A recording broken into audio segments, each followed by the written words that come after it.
I'm Paul Perrello, and welcome to another edition of the Philly Factor. Well, my guest today on our program holds a graduate degree from the University of Pennsylvania, is a collegiate professional, and has been a regular lecturer on a number of historic, civic-oriented topics. But today, Joe Wojie joins us to talk about something unusual, maybe a little bizarre, but hey, it's that time of year, isn't it?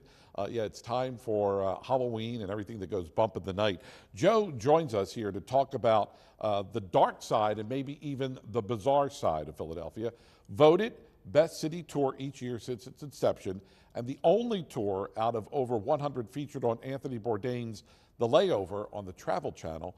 Grim Philly has amassed a cult following with educational but gritty adults-only tours on serial killers, vampires, ghost hunting, and grave robbing. Oh my. I'd like to welcome Joe Wojie. I had to. I had to go there. You know, not lions, tigers, and bears, but vampires, ghost hunting, and grave robbing. Joe, thanks for being with us. Thank you for having me. It's an honor to be here.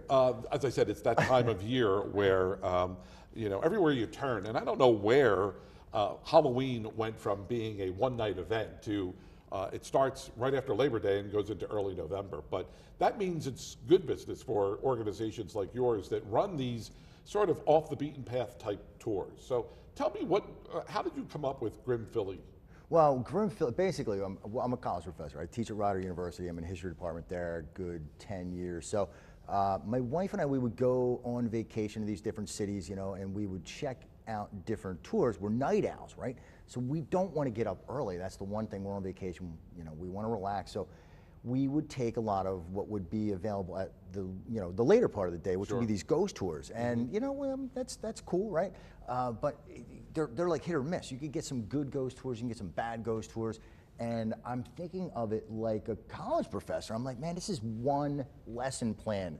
You do it over and over. As a professor, right? I mean, you know, we teach, you know, we could be 45 lesson plans during the semester. Right. This is one, over and over. It should be perfect, you know? And so I thought, you know, from this perspective, let's do a nighttime tour, something a little gritty, out of the box. That's my personality too. Right. And so, you know, being a professor, I want this to be extremely well researched and educational. It's educational entertainment. And so we're not necessarily a strict, let's say, ghost tour. We sprinkle a couple of ghost stories in. Right. And we do this really good history, and coming from an educator's perspective, I want there to be people like myself doing the tours. So it's all professors, it's high school history teachers. Everybody has at least a college degree to be able to work for us and do these tours, because I want them to have an independent understanding of, if they're asked questions, you know, we want you to be able to answer it. You're taking a tour, you want to be entertained, you're there for a reason. So this is kind of the backbone of what we've done. It's educational, it's entertaining, it's out of the box. It is geared to adults, mature audience too. So it's, we put on the website, you know, unsuitable for children and those of prudish disposition. And so sometimes we get people that don't read that, and they come out and they're like, oh my God. It's an eye-opening experience, right? The tour guide used stronger language than I expected. And the topics are, God, all these crazy topics that we have, you know, with you know, brothels in one of them, and serial killers in another one, like you said. Right. So, you know, as long as you're educated and you know what you educate yourself about what you're getting into when you take one of our tours, it's awesome. You love it, or it's not for you. Sure. You know, so we have all these people, they take like every single thing we offer. We have like 12 different things so far, and we come out with new things every year, man. We have a riverboat cruise. We have some stuff that's a little bit social. We have like a pub, sort of like history and drinks, that changes every season. We change the theme, because we have you know, something at Christmas time. We have something at Valentine. We have, you know, gangsters in Philadelphia in the age of Al Capone and Meyer Lansky. What's going on in Philly? We talk about that, and over a couple of drinks, bring them to places where, you know, they have the theme of bootlegging and prohibition. And one of the places we go to in Fusion was an old warehouse for liquor storage in the 1920s. And we flesh that out, and we talk about it, and we go into Philadelphia early colonial brewing, stuff that the Founding Fathers did, stuff that happened before the Founding Fathers were even here. You know, when William Penn arrived, there were people here, not very many, but there were people here, and they were doing things. Yeah. And we try to flesh out the stuff that you don't really get in your history classes. You know, when you go to school, you know, you crack open a book. These are the things that moved the world, you know, changed the world, changed, you know, historic events. You know, the socioeconomic stuff on the lower level of just everyday people interacting with each other. yeah, well, you know, that didn't change the course of nations, but it's totally cool and interesting, and that's the stuff that is entertaining, and that's what we talk about. So where do you find these stories from? Because look, you know, we're not seeing this stuff in the history books. So, you know, as I said at the beginning, it's the off the beaten path stuff that really sometimes makes for the most interesting, you know, entertainment education.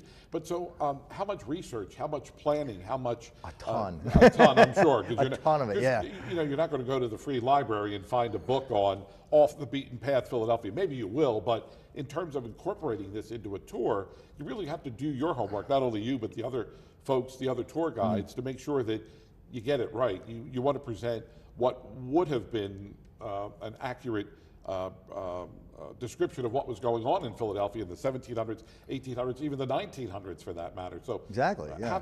I mean, how extensive do you really Well, God. dive into this? Before I even started the company, I did like a year of research. Well, first of all, I teach world history, right? A lot of ancient Rome, world history.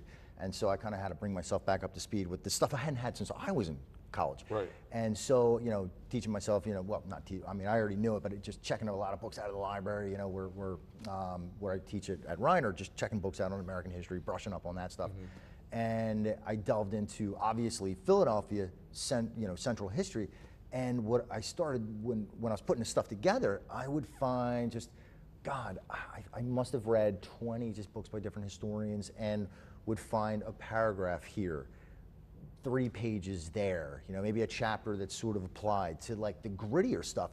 So out of an 800-page book, God, you might have like 3 pages, you know? Right. So, I mean, I don't go do that stuff now because I'm already versed in the Philadelphia history. I've been doing this thing for, I guess, 6 years now. And so it's been, the first year, like I said, it was like, well, I did a year of research to even get the tour started, to even get the first tour together. So, God, my script for that thing, it's like 75 pages. It's ridiculous. It's like a little book. Right. And, you know, it's almost cumbersome because a tour guide has to sort of, you know, all right, well, this is more like an overview of everything. You know? Right. And then it wound up being that the add-ins were like some of the more gritty topics that we fleshed out more and more. So, you know, some of the brothel stuff with the vampire, sex, and ghost tours, what that became. We were originally just Grim Philly Twilight Tours. We had the Grim Philly Twilight Tours. It was one tour the first year. Right. And then we had to give them names after we came out with our Cemetery Serial Killers Blood and Beer tour the next year. And added every single year. But we've done, God, for my Prohibition era tour, I did, there was a lot of the ProQuest historic newspapers that I was grabbing my stuff from. There is a 1928 grand jury investigation, August 1928. Temple University has a good deal of resources in their urban archives that have to do with specific Philadelphia stuff that's happened in urban crime throughout history. So that's a great resource there. A couple of professors have published some things on it. Mark Haller, before he passed, he used to publish stuff that was Temple University. Paul Frazier has done a dissertation on that stuff at the University of Albany. So, you know, I read the dissertation that Frazier did. I did you know, reading into the secondary sources, obviously, but then I wanted to delve into the primary stuff. Obviously, the grand jury investigation is probably the biggest thing, and then you have, I mean, there's a little tie-in with Al Capone coming here to Philadelphia. Boo Hoff hooked him up with his connection with the Philly police force. Shuey Malone and his stay at Eastern State Penitentiary was, you know, he was the liaison for that. So Boo Hoff, he's a very little-known gangster that is, his own guys would get busted, not even know that they worked for him. He's supplying Al Capone and Meyer Lansky and these big guys that everybody's heard of nationwide. So, you know, I would delve into, you know, all of the, I did LexisNexis searches for the trial transcripts for Capone. And we don't really flesh out Capone too much, though. It wound up being something that I over-research things so that we can boil it down to its coolest stuff in a most entertaining way. We've had people actually, I had at least one person in a review say, I really question this information that's given, because you can't Google half of it. Right, right. Because it's very well researched and it's not necessarily out there on Google. Yeah. You can find maybe with the Prohibition Tour every other thing I say. You can find on the Vampire, Sex and Ghost Tour maybe every other thing I say. And some of the tours more, some of the tours less. So when you talk about the Vampire Tour, I mean, and when I started doing my homework, preparing for this, so are you telling me that there were vampires back in the day, or there maybe even are vampires today, or maybe the image of, you know, Dracula as a vampire is different than maybe what we're going to learn on the Vampire Tour? Well, there were a lot of vampires in Philadelphia until Abraham Lincoln cleaned them out with his trusty axe there. But no, but seriously, we had began that with a little bit of a tie-in with Bram Stoker having stayed here in Philadelphia, and he wrote a lot of his Dracula here. And we began the tour with that and really expanded the vampire tie-in to colonial and European too, folklore and the superstition that people had way back when that began really in Eastern Europe, worked its way in through like the British Isles and came over here with them, and was really, I guess, revived a little bit during the Revolution with the Hessian soldiers that came over here too. But they believed, it was funerary practice basically, that we had real superstition around death. And there's a lot of cool, well, I think cool, interesting things to do with funerary practices, both in colonial times and into the 1800s, with grave robbery too. But so with the vampires, essentially, it was superstition, obviously. And so to flesh that out, basically people were used to looking at a corpse when we first die. And if you're a grave, it ties into grave robbing a bit. And if you dig corpses up, a lot of them were dug up for purposes of selling them for medical science. And so, you know, you could get maybe $8 a body. That's what William H. Forbes was paying for him at Jefferson Medical School here. Anyway, according to Thomas Keels, who you interviewed as well. Oh, yeah, yeah. But so we look at the fact that like the rigor mortis actually goes away after a little while. And if you dig a body up that's been down there for a little while, the limbs will become flexible again, and the internal organs will deteriorate, turn into a black sludge, and start coming out of your mouth. You start looking like a vampire a little bit. Everything kind of recedes, you know, as far as your gum lines. So you start to look like you have fangs. You start to look like you have claws, because everything kind of recedes. But in addition, another facet of that is tuberculosis. You had other diseases too, but tuberculosis, for the main part, would make you very pale, very thin. You cough up blood from your lungs, but there'd be blood in your mouth. You'd look like a vampire. You die. People were around you. They start to look the same. They die too, and people thought that they were vampires and they were spreading the disease. I mean, they're spreading contagion with tuberculosis, but we didn't know any better back in colonial times. So they would do the craziest things with digging the people up to try to find the source vampire. And the best documented case, it's not in Philadelphia, it's in Exeter. And it was the Brown family. Mercy Brown was the center of it. But George Brown, this guy, all the villagers come in, and I'm picturing sort of like Igor, or not Igor necessarily, but like an old black and white movie with pitchforks and shovels. They go dig his family up, basically, because the villagers are with the guy. So it's George Brown. They dig up his wife, and they cut her heart out. They want to find blood in her heart. If that's present, she's the source vampire, and then you do this little ritual and it takes care of it. But there's no blood in her heart. So they go, that's his wife, Mary. They're like, well, there's no blood in her heart. Let's go dig up your other kid, or your eldest daughter, rather, Mary Olive. They dig her up, they cut her heart out, there's no blood in her heart. So, well, now your other kid. And they dig up Mercy Brown, right? They cut her heart out, there's blood in her heart, because she's only dead like 2 months. But the villagers, right, they burn her heart on this, on the tombstone, mix it in a concoction. They give it to little Edwin. He's the little brother that has been affected by vampirism, they think.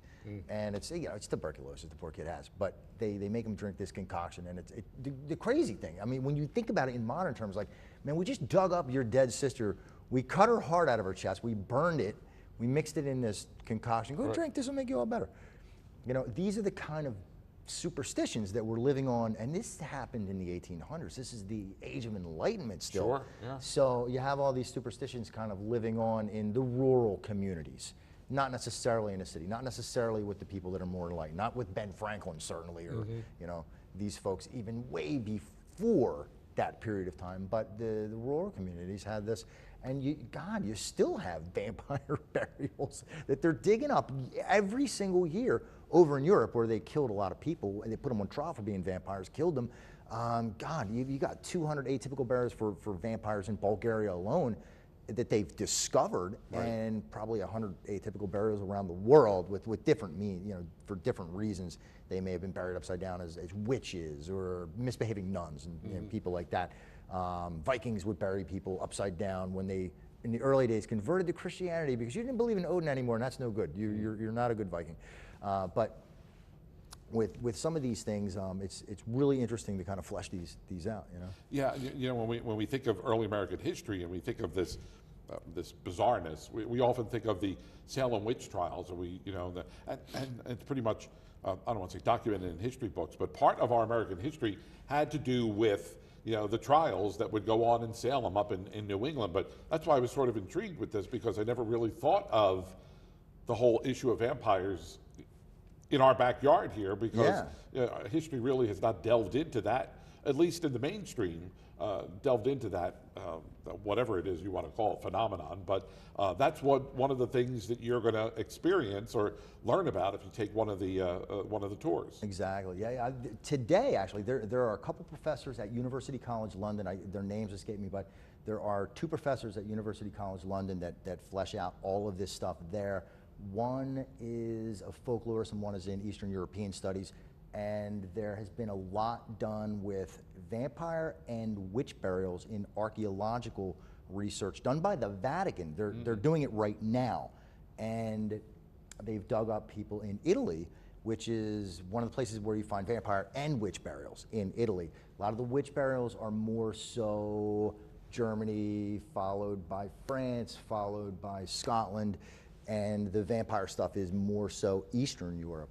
And like I said, about 200 of the vampire burials are in Bulgaria alone, but the last of the vampire burials itself was in Poland in 1914, and they're doing a lot in Poland to try to bring that to the forefront, because we find, archaeologists find these burials every year, like up until last year, and they're looking for it as we speak. Wow. There's archaeologists out there. This is like the thing they're starting to really, it's taken off, this sort of area of study, because it's not something that's been, like you said, typical for a long time. And so it's, as historians, as you know, we want to have a contribution to modern scholarship and do something that's not fleshed out already, somebody else hasn't already done it.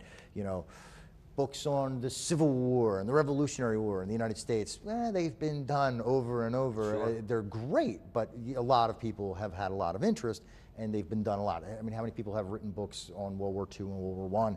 And so vampire burials, witch burials, this is something almost new. It's not new, but to modern scholarship, it's new.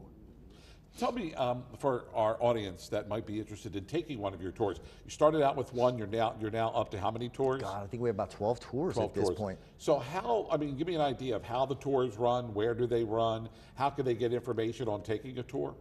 We have a couple of different formats. We have the original format that we had sort of with our Vampire, Sex, and Ghost tour and our serial killer tour, cemetery and serial killer tour, that are mostly like fact-packed informational. You just get bombarded with a lot of great, awesome facts that are out of the box.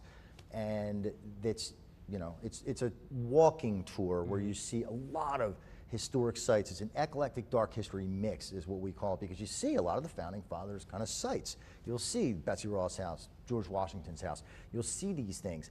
But in the context of that, there were other things going on in the city of a grittier nature, like brothels and things like that, that were mixed into the main part of Philadelphia, which was a lot smaller back then. Sure, yeah. And so that's one sort of tour that we do, the fact-packed informational tour that's a walking tour. The second kind of tour we do is a more social tour, and we have history and drinks. So we try to do in the nicer weather. We'll make it 2 tours in one, where you get an hour of that fact-packed stuff, because we're all educators. We want you to learn something. And so we try to give you that in the first hour, bring you around at some historical sites, like we might with the Oktoberfest. It's an Oktoberfest Halloween and Haunted Tavern tour. So we bring it to some colonial brew sites in Philadelphia. We bring you, we give you, there's a witchcraft story that's pretty cool, so we bring you to the Quaker Meeting House where that happened. We bring you to Franklin's grave, and we bring you to a couple of other places where we have, like, there's a pirate ghost story and this hotel that burned down. We bring you where that was. And we give you some cool stuff in that beginning portion, and then we hit a couple of establishments. You know, typically we've hit JJ Bootlegger's Moonshine Bar, Han Dynasty, Zento Contemporary Japanese Cuisine, and Sake Bar. They're the three probably that we work with on the most regular basis. And as far as establishments where you can buy food and drinks. And what we'll do is we'll start to, and this year we added in the beer stube, and we'll have a couple of drinks, we'll have a little bit of snacks, and then it will become more lightly narrated over some drinks so people can come out and socialize. And we like those tours to be a little bigger, actually, so that people that come out can hang out with each other. They can get to know one another and have a good time. And so there's like a 2-hour after thing, and we'll give drinks away. You know, were you paying attention? And we'll ask like Jeopardy style questions. Yeah. On our Bootleggers tour, typically we'll give away a bunch of extra moonshine shots over at JJ's. And we will do that. It'll be continuing education because we'll ask like 1920s trivia. And we'll say, what did this term mean? What did that term mean? You know, and we'll just, if you get it, and most of the time they don't because they're, you know, they're obscure 1920s things. But we'll have a tray of moonshine shots or samples or something, and we'll just give them away. I mean, so they will all go, but you'll learn more as you know, as we're doing that, which makes it fun. If you're giving away these moonshine shots, whatever they're called, might they then have an experience with a supernatural force? Because, you know, look, everybody wants, you know, the ultimate, you know, ghost tour. They want to come in, they want to have a close and personal interaction with a spirit from a bygone era. So maybe if you drink a shot or two, does that help enhance the experience? Or have you ever yourself or anyone on the previous tours, have you had that experience with a supernatural entity? Yeah, absolutely, and I went into it as a total skeptic too. I really did. I'm a professor, right? I need empirical evidence. And we would have these ghost hunting tours, which we still do. They're ones that we allow you to bring your family on. And we have a seance this year. We'll allow family, you know, kids, you know, younger pre-adults to come on to those. But we've caught stuff, or I should say, we contract Lori Hull. She's a ghost book author. She's written like 5 books on ghosts. Haunted Honeymoon is probably my favorite. But she does our ghost hunting for us, and we've caught stuff, God, with EVPs and all the the equipment kind of catches stuff, and she's recorded stuff that you don't hear anything in the beginning, right? Like she'll ask questions wherever the EMF detectors. These are these things that check for energy in the area. Wherever they're catching stuff, she'll then right there ask some questions. These apparitions, we get a lot of this stuff in like Washington Park where you have like mass burials with like 5,000 people there, and she'll ask questions to the spirit where she thinks, and she's a medium, and be recording it.